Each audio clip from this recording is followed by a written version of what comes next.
right-sided MI. The way we do that is we take a new electrode and we place it in the same spot on the right side of the patient as we would V4. So V4 on a normal 12 lead would go directly below the left nipple. V4 on a right-sided 12-lead EKG would go right below the right nipple. Okay? So, leave the electrode on the patient on the left side. We're just going to put the new electrode on the right side, move that actual cable from the left side to the right side, leave all other electrodes in place, and we're going to perform another 12-lead EKG. Okay?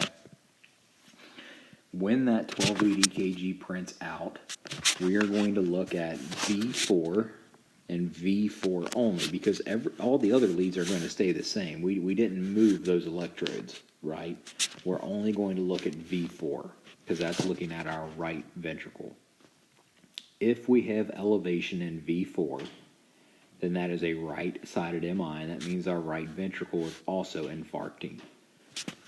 If we look at V4, excuse me, if we look at V4 and there is no elevation, then that means it's just an inferior wall MI. It is not involving out the right side of our heart. Now, why is that important? So, if we give a patient morphine or nitro, which nitro being a potent vasodilator and morphine having skeletal muscle relaxant properties, if we give a patient that's having a right ventricular infarction, in addition to an inferior wall infarction of the left ventricle, we give them a vasodilator or a medication with vasodilation properties, we just dropped our patient's preload. So now their blood pressure that was 140/90 is now 90/palp, because we vasodilated them and we took away the preload ability of the heart. So if we ever get an inferior wall MI, elevation in 2-3 and AVF, we must move V4 over to the right side, reperform the 12 lead, and then look in that lead to see if we have any elevation. If we don't, then it is an inferior wall MI. We can give nitro, we can give morphine, we can treat that patient as we would with any other type of MI, okay? If there is elevation in V4, then we need to withhold morphine and withhold nitro unless we talk to medical control and they tell us to go ahead and give it. Or your department may have a protocol in place that states if the blood pressure is over a certain score, then you can give nitro. For example, if your patient's blood pressure is 190 over 100 or higher, then you can give one dose of nitro, right? Now, the reasoning behind that is, yes, we expect it to drop preload, but we don't expect their 190/100 blood pressure to drop to 70/palp, and our patient lose consciousness because of it. So, something to remember moving forward is you'll definitely be expected to know that material as you proceed through this program, as you take the National Registry, and as you practice as a paramedic. Now, one last thing. When you print out your right-sided 12-lead EKG, make sure that you label it somehow. So, I've already drawn all over this. Let me see if I can erase some of it. So, to mark my right-sided 12-lead, when it prints out, I'm going to draw a big R next to the V4 and circle it. That way, when I'm looking at my normal left-sided 12-lead EKG and my right-sided 12-lead EKG, I know which one is the right side and which one is the left side.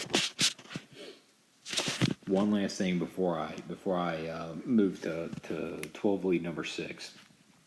Before you give a patient with that inferior wall patient, or certainly a right-sided right ventricular infarction patient, nitro, if they meet all the criteria to accept nitro or morphine, make sure you have an IV in place and you have fluids ready to go if need be, if that patient's blood pressure drops too much.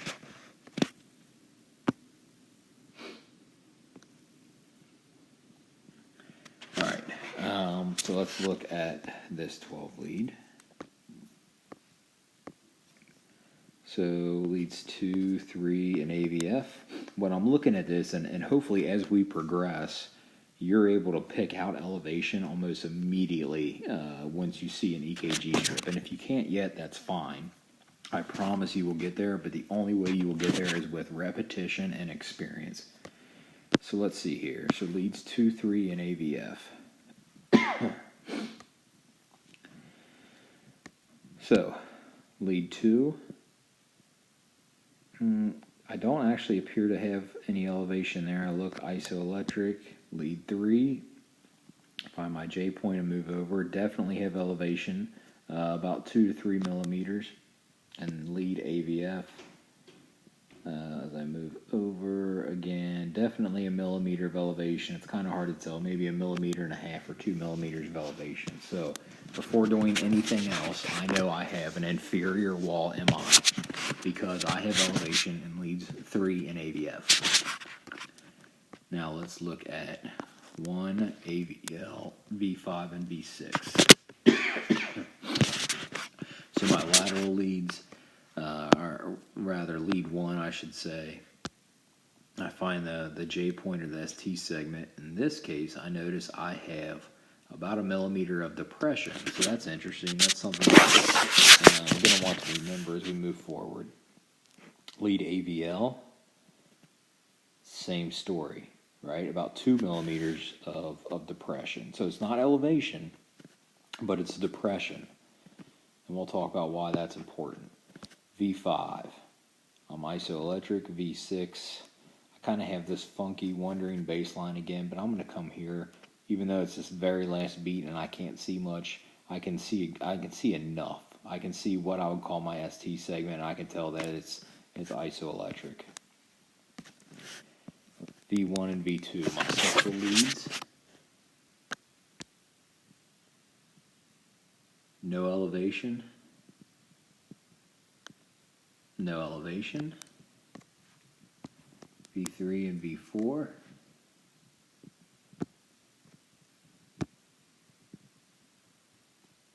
No elevation. No elevation. So at this point, I only have elevation in leads 3 and AVF, which equals inferior. Okay, so I definitely have an inferior wall MI. Now remember, what is the very next thing we need to do? Now again, we can give our patient oxygen, we can give our patient aspirin, but before we give nitro, before we give morphine, we need to do a right-sided 12 lead. We need to move V4 from the left side over to the right side underneath the nipple, run the 12 lead EKG again, check in V4 for any elevation, and make sure we label that new right-sided strip as V4R. So we definitely have an inferior wall MI, but remember, I said we had some elevation, or we found some elevation in leads V1 and in AVL. So why is that important? That's what's called reciprocal changes. And I know you learned about that in Rob's initial lecture over 12 lead EKGs. And reciprocal changes take place in leads. I'm sorry, I'm trying to continue talking here.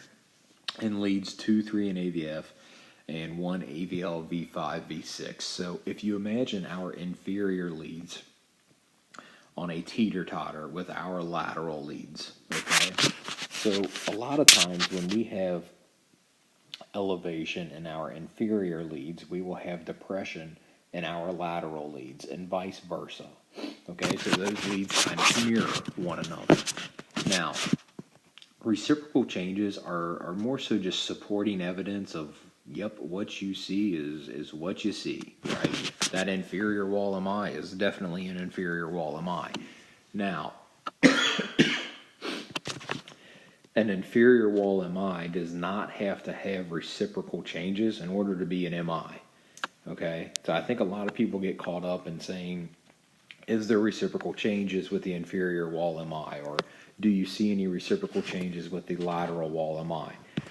It's good information to have. It's good information to be armed with. But at the end of the day, the elevation that you see is still a STEMI, and we're still going to treat it that way. So this patient here, they do have reciprocal changes because they have depression in 1 in AVL, and they have elevation in 3 in AVF. So they have an inferior wall MI with reciprocal changes in leads 1 in AVL. It doesn't matter. I'm still going to treat my patient like an inferior wall MI, regardless of whether or not these reciprocal changes are there or not.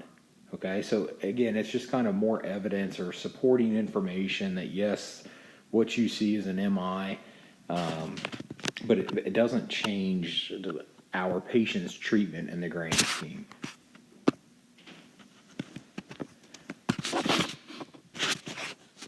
All right, quit doing that. Okay, so leads 2, 3, and AVF. We're going to pick up the pace here. So lead 2, no elevation. Lead 3, no elevation. AVF, no elevation. 1, AVL, V5, and V6. Lead 1, no elevation. AVL, no elevation. V5, this one's a little tricky. There is actually going to be some elevation here with the ST segment or the J point occurring right about there. Okay, and it's kind of hard to tell. But these two complexes, or these two beats, give the best representation of the J point or the ST segment. So, actually, let's move over. So if I go about right here, and I work my way back, I'm going to have about 1 millimeter of elevation there from that ST segment, okay? And that's a difficult one to pick up on. But for some reason, we tend to see those types of J points and those types of ST segments specifically in our lateral leads. So that actually is elevation. V6, no, I don't see any elevation. I think we're isoelectric there. Let's go back out and zoom back. Actually, let's zoom in to our other precordial lead. So V1, so septal lead 1, septal lead 2.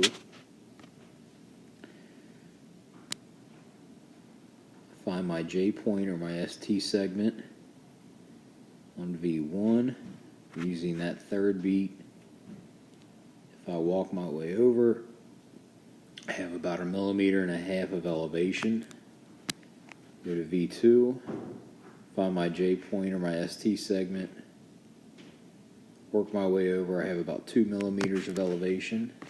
So right there, I have a septal wall myocardial infarction. I don't have anything to identify here in V5 yet. I just know that that lead's elevated, okay?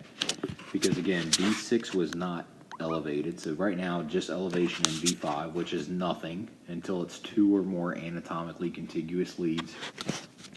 But V1 and V2, I definitely have elevation in each of those, even though V1's elevation is pretty minute. So V1 and V2, I have elevation, so I have a septal wall infarction at this point. Now let's keep moving forward to V3 and V4. So V3, definite elevation. V4, definite elevation. Now, this is where V5's elevation comes into play. So V1 and V2 were elevated. V3 was elevated. So because V2 and V3 are anatomically contiguous with one another, at this point, without even looking at V4 through V6, only looking at V1 through V3, I have an anterior septal wall infarction. Okay? V4 is elevated. V5 is elevated. Now I have elevation in V5, V4, V3, V2.